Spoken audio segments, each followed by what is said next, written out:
Buenas noches a todos. Bueno, primero, antes que nada, gracias por estar aquí asistiendo a todos a nuestra sesión y gracias por la invitación. Me toca hablar de lo que es la patología neonatal y bueno, quiero recordarles que para un manejo anestésico exitoso es importante conocer a nuestro paciente, conocer la fisiología, como ya vimos, y conocer la farmacología, además de la patología. Entonces vamos a entrar de lleno en lo que es la patología neonatal.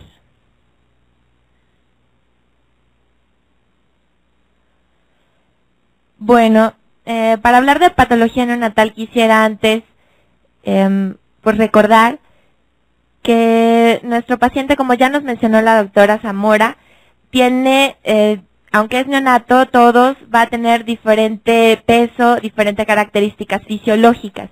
Unos van a ser recién nacidos de término, recién nacidos pretérmino, de bajo peso extremo, entre otros. Y cada uno va a tener una patología que es más frecuente dependiendo de su edad gestacional. Quiero recordar que la anestesia pediátrica ha sido impulsada por los avances de la neonatología, ya que al aumentar la supervivencia del paciente neonato, obviamente nos los encontramos con mayor frecuencia dentro de nuestra sala de quirófano. Desde el manejo del dolor en el neonato es un término de alguna manera nuevo, ya que en los años 70 se creía que el neonato no tenía dolor, o por lo menos no lo recordaba. Y es hasta finales de los 80 donde ya tenemos artículos que nos dicen que ya las bases anatómicas, toda la fisiología del neonato ya tiene la percepción del dolor de una manera adecuada. Entonces ya nosotros tenemos que manejar a nuestro paciente de una manera integral con el manejo del dolor. Dentro de la patología neonatal aquí les puse la que tenemos con mayor frecuencia, o vamos a encontrar patologías de atresia de esófago, hernia diafragmática, gastrosquisis, onfalocele, persistencia de conducto arterioso o coartaciones aórticas. Tenemos una infinidad de patología neonatal. Sin embargo, nosotros hemos escogido esta patología para hablar el día de hoy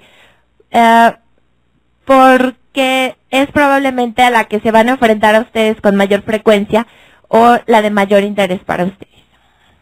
Vamos a hablar entonces primero de la hipertrofia de píloro. La hipertrofia de píloro es un engrosamiento de la capa muscular circular y longitudinal del píloro y puede incluir la parte distal del antro gástrico. Esta patología se describió desde 1717 y fue hasta 1888 cuando el doctor Hirschsprung la definió como tal. Es una de las patologías que van a encontrar con mayor frecuencia en el quirófano en un recién nacido de término. Tiene una incidencia bastante frecuente, como podemos ver, y hay bibliografía que nos reporta que hasta un paciente por cada 500 recién nacidos de término. Predominio en el sexo masculino y en la raza blanca. El cuadro clínico evidente va a ser vómitos en proyectil de tipo postprandial. El niño va a recibir la alimentación y lo va a vomitar, come y vuelve a vomitar. El niño va a tener todo el tiempo la sensación de hambre, más sin embargo la mamá se va a dar cuenta que el niño come y vomita. El contenido del vómito no es biliar, va a ser más bien contenido alimenticio. Y esto nos va a llevar a importantes alteraciones hidroelectrolíticas en nuestro paciente, que es lo que tenemos que enfocarnos, o es a lo que le vamos a dar mayor importancia. Las alteraciones, cómo corregirlas, y que obviamente no puede entrar de ninguna manera a quirófano si estas no han sido corregidas. Y bueno, muchas veces nos dice la mamá es que vomita y ha perdido peso, también es una parte importante de nuestro cuadro clínico. Estas manifestaciones se pueden presentar desde la segunda, tercera hasta la sexta semana del niño recién nacido. En cuanto a la exploración física, tenemos que estar muy enfocados a los signos vitales y al estado de deshidratación en el que va a llegar nuestro paciente. Vamos a ver que tenemos que ver los signos vitales, está taquicárdico, cómo está su frecuencia cardíaca, el estado tegumentario, si la piel está turgente, si está hidratada, si tiene pliegue, el llenado capilar y las fontanelas, para que nosotros podamos hacer una adecuada valoración del estado de hidratación. Y vamos a ver, o el cirujano va a detectar masa ovoide o lo que es la oliva pilórica. Podemos llegar a apreciar la onda peristáltica de izquierda a derecha, que nos va a hablar de un retardo o dificultad para el vaciamiento gástrico. Y bueno, el diagnóstico anteriormente se hacía con ingesta de un traguito de bario y se hacía una serie esófago-gastroduodenal. Sin embargo, eso está contraindicado actualmente, idealmente, porque obviamente sabemos que el niño tiene estómago lleno, no le vamos a dar nada de comer, ya se va a quedar en ayuno. Entonces cuando le daban el traguito de bario, bueno, podía favorecer a que regurgitara, broncoaspirara y tuviéramos una neumonitis química. Si realmente el diagnóstico debe ser por ultrasonido o por endoscopía. Bueno, lo más importante en este tema es que no es una urgencia quirúrgica. Bueno, acabamos de escuchar que todas las patologías en el neonato son urgencias. Esta es una urgencia también, pero más bien es una urgencia médica, porque lo más importante en este niño es que no continúe su deshidratación, hacer una adecuada reposición hídrica de volumen y una adecuada estabilidad ácido-base. ¿Qué vamos a encontrar en estos niños? Aparte de la deshidratación, alcalosis, como tenemos aquí, hipoclorémica, hipocalémica e hiponatrémica. De por sí nuestros niños son perdedores de sodio, y aparte con vómito, bueno, vamos a encontrarlos deshidratados y en un no adecuada estabilidad ácido-base. Esta reposición es lo más urgente en este tipo de pacientes y no es cuestión de que ya le pasó una carguita, ya lo estabilice, sino que esta estabilización se puede llevar o nos puede tomar hasta 48 horas a partir del diagnóstico. ¿Cuáles son nuestras consideraciones preanestésicas? Bueno, el niño le tienen que poner una sondita orogástrica, es un niño considerado con estómago lleno, se tiene que aspirar el estomaguito. Obviamente antes de pasar a quirófano ya va a estar canalizado con una adecuada vía porque ya le van a estar reponiendo líquidos y durante este lapso de 48, 24 horas tenemos que, tenemos que darle estabilidad, reposición hídrica y la estabilidad. Estos son los puntos más importantes. Mientras sucede esto podemos tomarle o esperar a que nuestros estudios de laboratorio preparatorios estén listos. ¿Cómo vamos a hacer la reposición hídrica, que es lo que estamos hablando, que es lo más importante? Nosotros lo manejamos con solución fisiológica más solución glucosada al 5% en soluciones mixtas 1:1. Esa es la reposición. Obviamente tenemos que ver el estado hídrico de nuestro paciente. Podemos empezar con una carga de 20 mililitros por kilo y después continuar con nuestras reposiciones. También podemos manejarlo con solución mixta con Harman y glucosa al 5%, porque esta nos va a dar un aporte de potasio. O podemos ponerle potasio a nuestra solución con solución fisiológica de 1 a 3 miliequivalentes. Y bueno, ¿me regresas una? No podemos pasar a nuestro paciente a una piloromiotomía si no tenemos este equilibrio hidroelectrolítico. Nuestro paciente tiene que entrar con una gasometría ya estabilizada con estas características para que podamos considerarlo ya para nuestro manejo anestésico.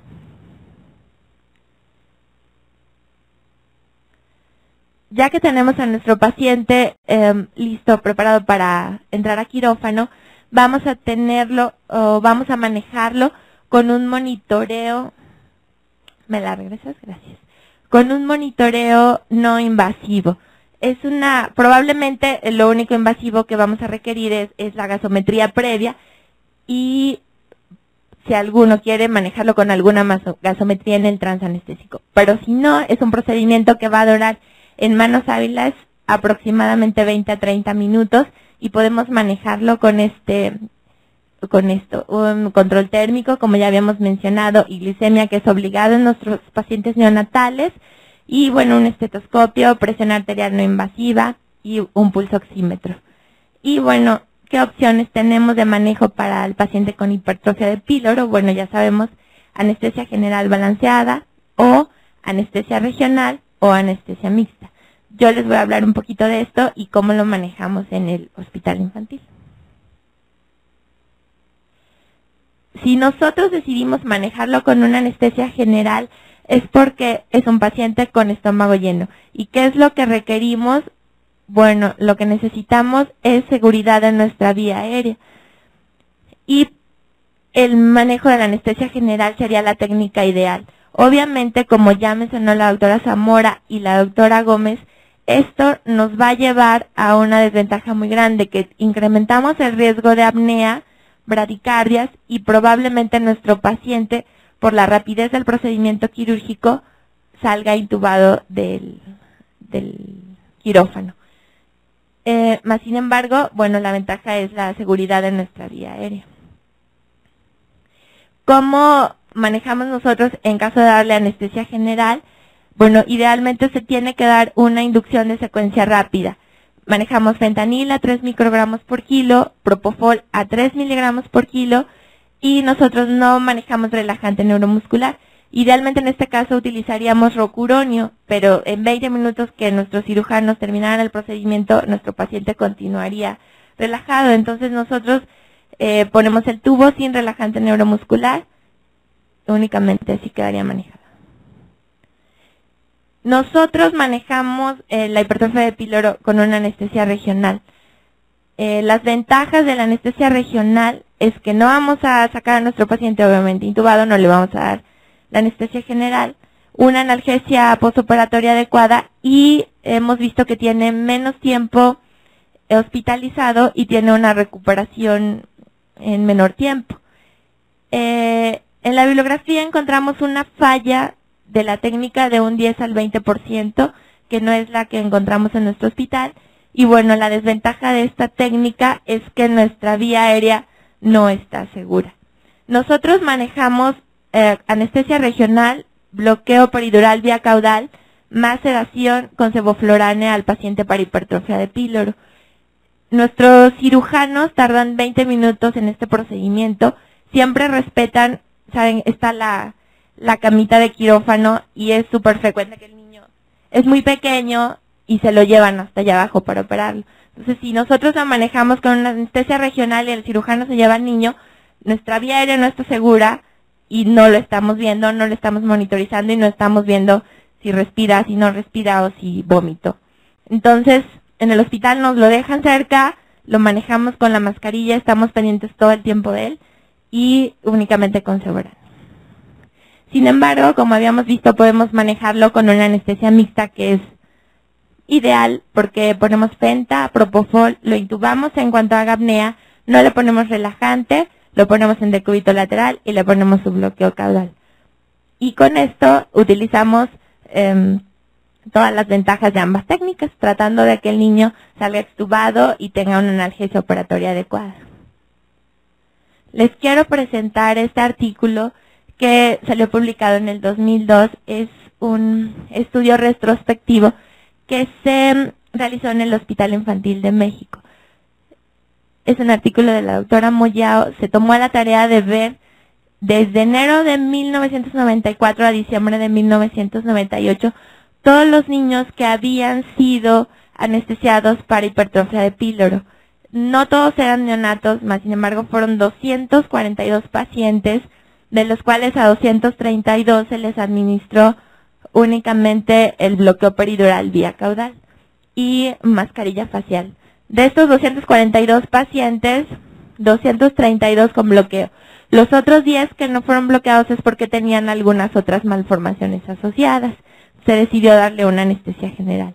De estos 232 pacientes, 9 falló el bloqueo por causas humanas. Eso nos da un porcentaje del 4%, que es mucho menor al que habíamos encontrado en la bibliografía. Y todos los pacientes, no hubo, dentro de lo que se revisó en este estudio, no hubo complicaciones de cardiotoxicidad o neurotoxicidad, aunque tenemos que recordar que fue un estudio retrospectivo y a lo mejor no fue enfocado directamente a estas manifestaciones. Más sin embargo, el 4% fue de falla y fueron exitosos bloqueos, con una exitosa cirugía. Eso es todo de hipertrofia de pilar.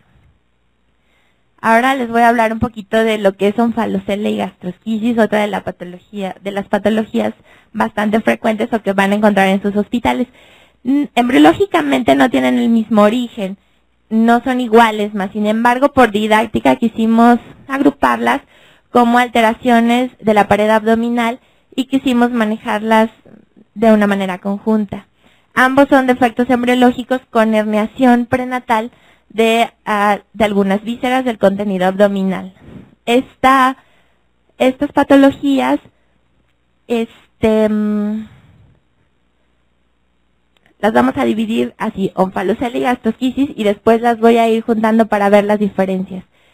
El onfalocele es una herniación del contenido abdominal que se da en la tercera semana de gestación, y la característica de este es que va a ser una herniación a nivel de la cicatriz umbilical y que puede medir de 2 a 10 centímetros, es grande el defecto y siempre están recubiertos por una membrana de amnios que es se llama membrana de Wharton, y que esto va a proteger de alguna manera la salida del intestino.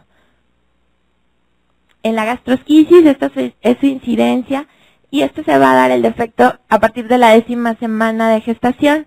Y aquí es una salida que normalmente está del lado lateral de la cicatriz umbilical, es un poquito más pequeña, puede medir de 2 a 5 centímetros, y no va a tener ese saquito o ese recubrimiento que tiene el onfalocele. Cuando el onfalocele se rompe, va a comportarse igual que la gastrosquisis. Estas dos patologías son de diagnóstico prenatal. Lo ideal es que se haga una cesárea a las 36 o 38 semanas de gestación, y eso nos va a dar un niño recién nacido un poco prematuro. Aquí, como les había comentado, tenemos las imágenes, el onfalocele con su membrana de Wharton, la gastrosquisis. Como tiene las asas intestinales expuestas, va a dar mayor complicaciones como infecciones o sepsis químicas. El intestino está expuesto a lo que es la urea, el meconio y el líquido amniótico.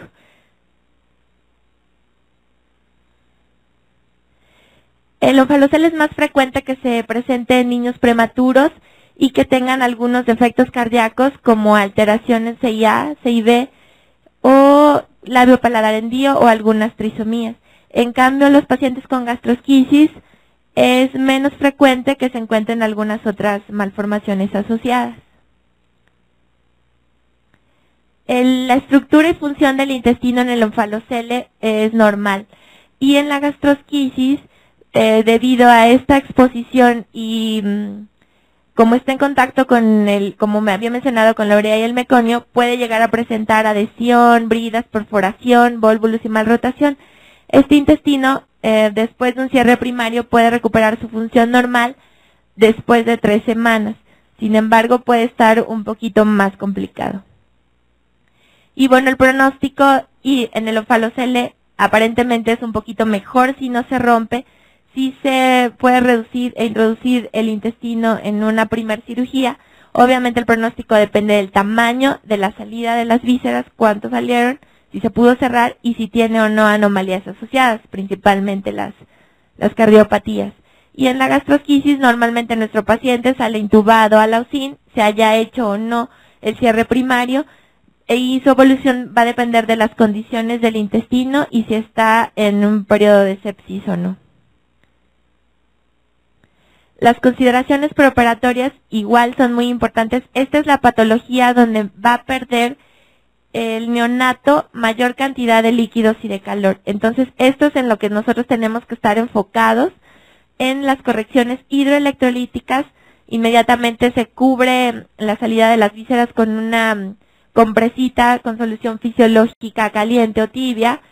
Y, bueno, obviamente ya los cirujanos van a tener que prevenir la infección y prevenir la distensión abdominal colocando una sonda orogástrica. Si no, nosotros tenemos que anotarlo en nuestra valoración. se van a manejar con una anestesia general balanceada. Idealmente, el paciente llega con una sondita orogástrica, tenemos que aspirarle la sondita orogástrica. Se debe quedar la sondita orogástrica durante la inducción, sí se debe de quedar, a menos que nos estorbe, nos dificulte la ventilación del neonato o la misma intubación. Si esto sucede, se retira la sondita orogástrica después de aspirarla y posteriormente la volvemos a colocar. Es una inducción nuevamente de secuencia rápida. El paciente debe de estar intubado y relajado completamente. Vamos a solicitar, como había mencionado ya el doctor Fuentes, tenemos que tener unas vías periféricas adecuadas y en este caso vamos a pedir un catéter venoso central para administración de líquidos, si es necesario administración de inotrópicos y para la medición o el monitoreo de la PVC. Colocación de sonda Foley, también podemos monitorear la presión intravesical. Necesitamos monitorizar la temperatura de manera constante, como habíamos mencionado, la salida de las vísceras nos va a provocar una pérdida importante de calor y podemos utilizarlo, como ya nos había comentado la doctora Zamora, recubriendo las extremidades, poniéndole su capelina, la cabecita y ponerle un sistema de calentamiento con aire forzado en caso de tenerlo. El monitoreo de la saturación es básico en esta patología. Tenemos que poner un oxímetro preductal en la mano. Monitoreo de la saturación preductal, que es en la extremidad superior derecha, y monitoreo de la saturación postductal, que es en las otras tres extremidades. Entonces, uno arriba y otro en cualquiera de las otras tres extremidades. Se recomienda un monitoreo de la presión arterial invasiva, gasometrías periódicas, una adecuada analgesia en el trans y en el postoperatorio y recomendamos la ventilación manual en el transanestésico. ¿Por qué? Porque a la hora de que van a hacer su cierre primario va a aumentar la presión intraabdominal y ¿cómo vamos a saber que está aumentando la presión de la vía aérea? Únicamente ventilando manualmente. ¿Qué complicaciones transoperatorias esperamos en este tipo de pacientes? Incremento de la presión abdominal a la hora de que ellos están liberando y cerrando la cavidad abdominal. Tenemos que estar muy pendientes de cuando liberen y cuando estén introduciendo sus asas intestinales para ver qué tan a presión quedaron. ¿Por qué? Porque esto nos va a dar un compromiso en disminución del gasto cardíaco, disminución de lo que es compromiso de la circulación de miembros pélvicos. Hay que estar monitorizando la coloración, los pulsos pedios y, bueno, nuestro oxímetro, obviamente, que esté con una saturación adecuada. Y vamos a encontrar, podemos también esperar disminución del retorno venoso con disminución de flujo hepático y renal. Esto también nos va a modificar, como ya habíamos comentado, la farmacología en este paciente. Y bueno, como ya les había dicho, restricción pulmonar que nos va a incrementar las presiones de la vía aérea y nos puede empezar a manifestar desaturación importante. ¿Cuándo vamos a permitir el cierre primario en estos pacientes? Bueno, aquí les puse lo que vamos a observar. Presión intragástrica o intravesical de menos de 20 milímetros de mercurio, que nuestra PVC no se eleve por más de 4 centímetros de agua, que el CO2 no aumente y que la saturación se mantenga en un rango de 95 a 97. Obviamente todo esto hay que vigilar nuestros basales.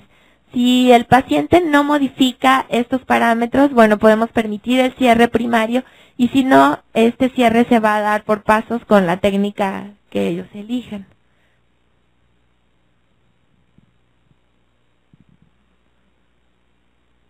Y bueno, no les mencioné en la diapositiva previa, obviamente muchas veces no medimos la presión intravesical o la intragástrica, pero simplemente con nosotros ventilarlo, ver que no aumente nuestra presión, ver que la perfusión que tiene sus pulsos pedios y la coloración adecuada, una saturación adecuada, a veces eso es suficiente si no tenemos la PVC o el monitoreo intravesical o intragástrico.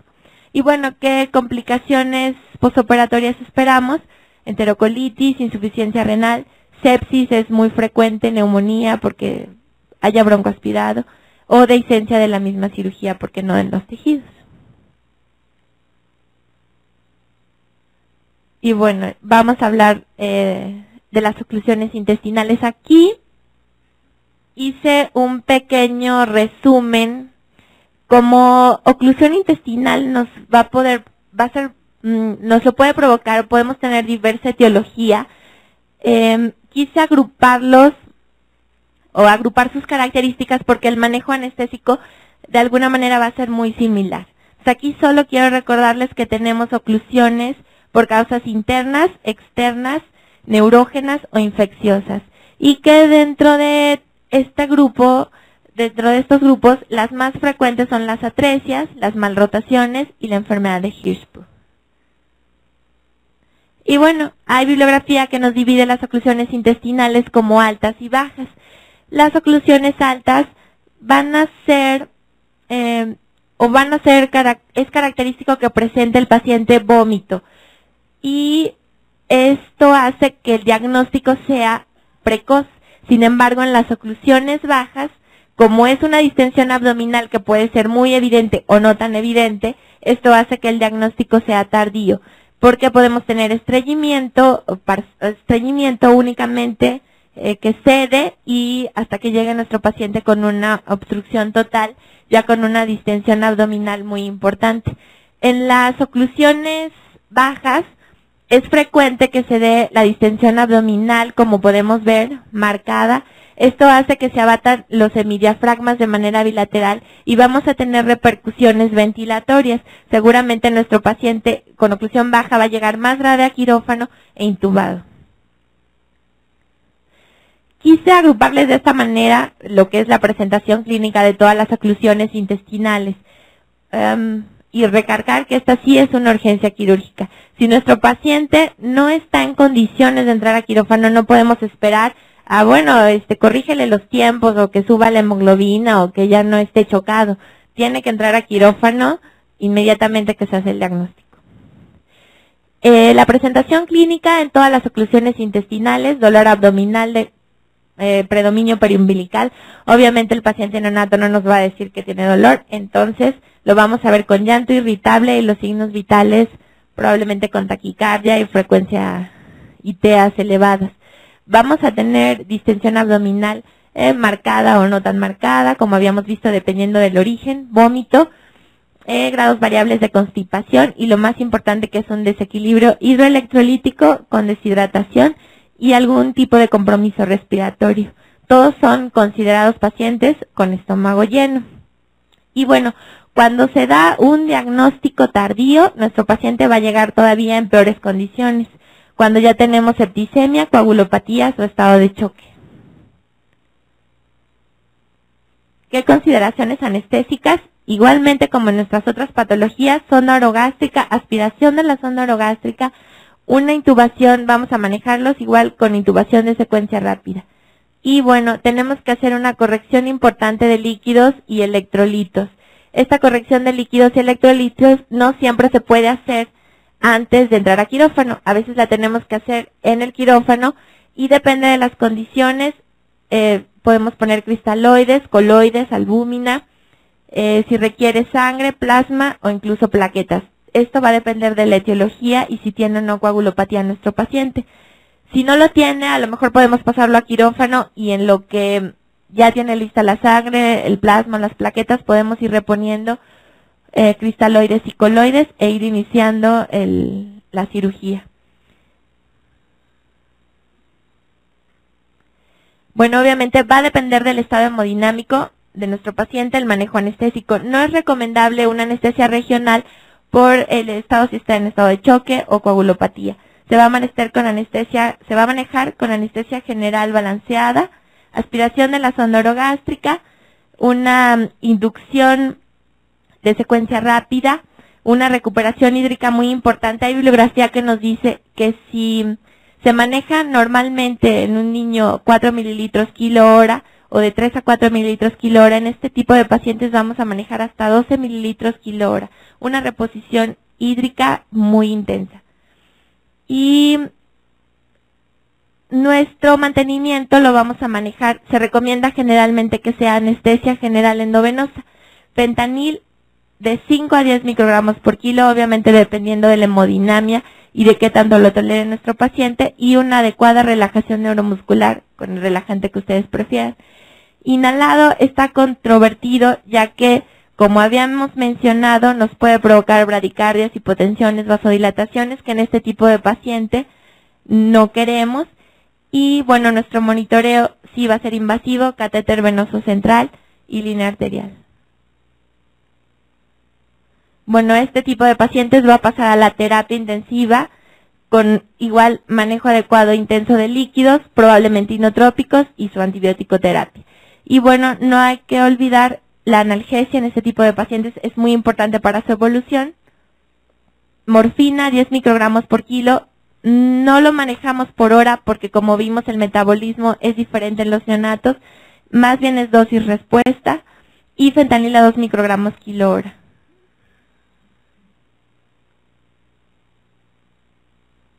Gracias.